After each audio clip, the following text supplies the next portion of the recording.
এই যে দেখেন মানিকগঞ্জে পুরো বাউল পিটায় সাইজ করে ফেলতেছে, বাউল লাঠি মেরা পুকুরে ফেলাই দিতেছে। এ কি এক দেশ! ওই সময় মাঝে মধ্যে ভাবি, যে দেশে একজন পীর বা মুর্শিদ দাবি করা মানুষ, তার ভক্তরা তাকে এই দাবি করেন, সেই মানুষের মরদেহ কবর থেকে তুলে পোড়ানো যায়, এই দেশে বাউল লাথায় ফেতায় ফালাই দিলে আর কি আসে যায়?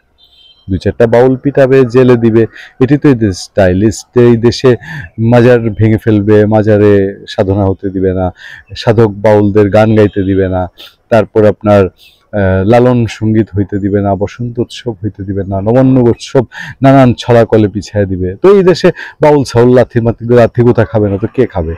এরকমই ভাবা যায় না? মানিকগঞ্জের আবুল সরকারকে নিয়ে এর আগের দিন আলোচনা করেছিলাম। সেই আলোচনায় আমরা সমস্ত কিছু তুলে ধরার চেষ্টা করেছিলাম। এই আবুল সরকারকে কেন গ্রেফতার করা হলো?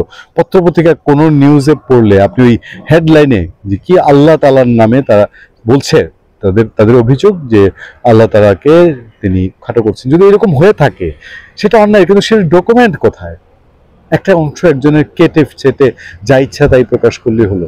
আর যাক, তাকে এই গ্রেফতারের প্রতিবাদে তার মানুষজন হচ্ছে আবার সেই সিল, মব জায়েজ করার সিল বাংলাদেশে দুইটা, একটা হলো তৌহিদি জনতা, আরেকটা হলো ছাত্র জনতা। এইবার সেই তৌহিদি জনতার রূপ আবার আমরা মানিকগঞ্জে দেখিতে পাইলাম, এবং সেই রূপ কতটা ভয়ঙ্কর আপনারা কিঞ্চিত বোধহয় ভিডিওগুলোতে দেখতে পাচ্ছেন, যে কত ভয়ঙ্কর রকম রূপ মানিকগঞ্জে এই তৌহিদি জনতা নামে আপনার ঘটে চলেছে, সেটা অনেকটা কাঁপিয়ে তোলে না?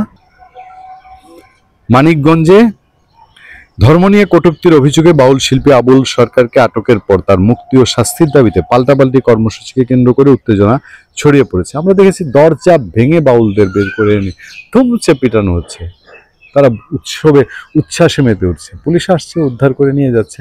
আমি জানি না যে যারা আক্রমণের শিকার হয়েছেন তারাই অ্যারেস্ট হন কিনা। আবার রোববার সকালে শহরের বাসস্ট্যান্ড এলাকায় তৌহিদি জনতা ও আলেম ওলামা বিক্ষোভ মিছিল সমাবেশ করলে একই সময় আবুল সরকারের ভক্তরা মানববন্ধনের আয়োজন করেন।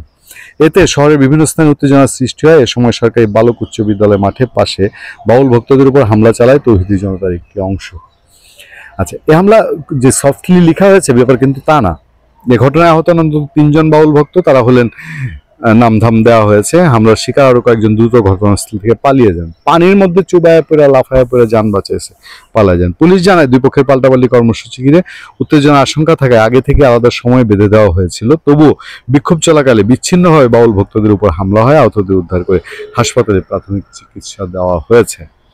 এর আগে সকাল 9টায় বাসস্ট্যান্ড এলাকা থেকে তৌহিদি জনতার বিক্ষোভ মিছিল বের হয়ে জেলা ডাকঘরের সামনে সমাবেশ করে। তৌহিদি জনতা সিলটা খুব সুবিধার না? মপ করে যা ইচ্ছা তাই করবে, দেশে অরাজক কণ্ড কারখানা করে নামটা সিলটা থাকলেই হলো তৌহিদি জনতা। একজন অ্যারেস্ট হয়েছে, পুলিশের বক্তব্য তো পেলাম যে তৌহিদি জনতা নামেই গিয়ে হামলাটা করেছে। একজন তৌহিদি জনতা অ্যারেস্ট হয়েছে, তো বুঝলাম না এই দেশে আইন কানুন ঠিকঠাক মতো চলছে যে হামলাকারী গ্রেফতার হয়। ভালো থাকবেন, সুস্থ থাকবেন। আপনার সাথে আমি আতিক রহমান, পূর্ণিয়া।